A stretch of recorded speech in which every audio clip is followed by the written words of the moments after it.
बाद के नरेंद्र मोदी स्टेडियम में 1 लाख से भी अधिक दर्शकों के शोर के बीच भारत और न्यूजीलैंड की टीमें T20 वर्ल्ड कप 2026 के महाफाइनल में आमने सामने थीं। न्यूजीलैंड के कप्तान मिचेल सेंटनर ने टॉस जीतकर पहले गेंदबाजी करने का फैसला लिया था, लेकिन उन्हें अंदाजा भी नहीं था कि भारतीय सलामी जोड़ी आज किस कदर तबाही मचाने वाली है। अहमदाबाद के नरेंद्र मोदी स्टेडियम की वह ऐतिहासिक पिच, जो आज नियति और क्रिकेट के नए कीर्तिमानों की गवाह बनने के लिए पूरी तरह तैयार थी, उस पर भारत की पारी का आगाज किसी महाकाव्य के पहले अध्याय जैसा था। जब अभिषेक शर्मा और संजू सैमसन की सलामी जोड़ी ने मैदान पर कदम रखा तो 1.25 लाख दर्शकों का शोर साबरमती के तट तक गूंज उठा था। पारी के पहले ही ओवर में न्यूजीलैंड के सबसे अनुभवी गेंदबाज मैट हेनरी ने अपनी सधा हुआ गेंदबाजी से दबाव बनाने की कोशिश की, लेकिन संजू सैमसन आज किसी और ही इरादे से क्रीज पर उतरे थे। ओवर की 5वीं गेंद पर बिना किसी विशेष फुटवर्क के संजू ने अपनी कलाइयों और शरीर के ऊपरी हिस्से की ताकत का ऐसा अद्भुत संतुलन दिखाया कि एक लेंथ बॉल को खड़े खड़े मिड ऑन के ऊपर से 90 मीटर लंबा भीमकाय छक्का जड़कर अपना और भारत का खाता खोला। यह शॉट न्यूजीलैंड के लिए एक चेतावनी थी कि आज का दिन उनके लिए आसान नहीं होने वाला। इसके बाद कीवी कप्तान मिचेल सेंटर ने अपने सरप्राइज हथियार जैकब डफी को गेंद थमाई, जिन्हें आज के बड़े मुकाबले के लिए विशेष रूप से टीम में शामिल किया गया था। लेकिन अभिषेक शर्मा ने उनके स्वागत में कोई कसर नहीं छोड़ी।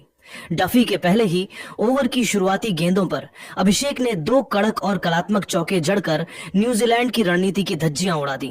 असली रोमांच तो तीसरे ओवर में शुरू हुआ, जब न्यूजीलैंड के सबसे तेज गेंदबाज लॉकी फर्ग्यूसन आक्रमण पर आए। फर्ग्यूसन की 150 किलोमीटर प्रति घंटे से भी अधिक की रफ्तार का जवाब भारतीय बल्लेबाजों ने निडर होकर छक्कों से दिया। इस ओवर में अभिषेक ने एक स्लॉट बॉल को अपनी पूरी शक्ति के साथ लॉन्ग ऑफ के ऊपर से स्टैंड्स में पहुंचाया, तो वहीं संजू ने फर्ग्यूसन की अतिरिक्त गति का फायदा उठाते हुए एक लीडिंग एज के जरिए गेंद को थर्ड मैन बाउंड्री के पार 6 रनों के लिए भेज दिया। भारतीय बल्लेबाजी के इस प्रलयकारी आक्रमण का ही नतीजा था कि मात्र 4 ओवरों के भीतर ही भारत ने 50 रनों का आंकड़ा पार कर लिया था। अहमदाबाद के नरेंद्र मोदी स्टेडियम की वह उमस भरी शाम गवाह थी एक ऐसे ऐतिहासिक तांडव की जिसे आने वाली कई पीढ़ियां एक लोक कथा की तरह याद रखेंगी।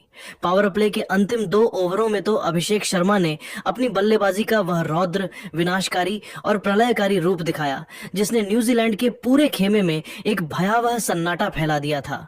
उन्होंने कीवी टीम के सरप्राइज हथियार जैकब डफी को एक बार फिर निर्दयता के साथ अपना निशाना बनाया और मैदान के हर मुमकिन कोने में बाउंड्री की ऐसी मूसलाधार बौछार कर दी कि डफी के पास बचने का कोई रास्ता नहीं बचा था। इसी ओवर के दौरान जब पूरा स्टेडियम अपनी सीटों पर खड़ा था, अभिषेक ने मात्र 18 गेंदों पर अपना तूफानी अर्धशतक पूरा किया। यह केवल एक अर्धशतक नहीं था, बल्कि T20 वर्ल्ड कप फाइनल के सुनहरे इतिहास में स्वर्णिम अक्षरों में दर्ज होने वाला सबसे तेज और सबसे प्रभावशाली आक्रमण था।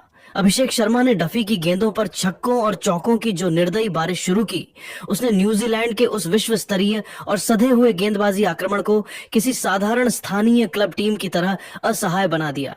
कीवी गेंदबाज मैदान पर ताश के पत्तों की तरह बिखरते हुए नजर आ रहे थे और जैकब डफी तो पूरी तरह से दिशाहीन और मानसिक रूप से टूट चुके थे।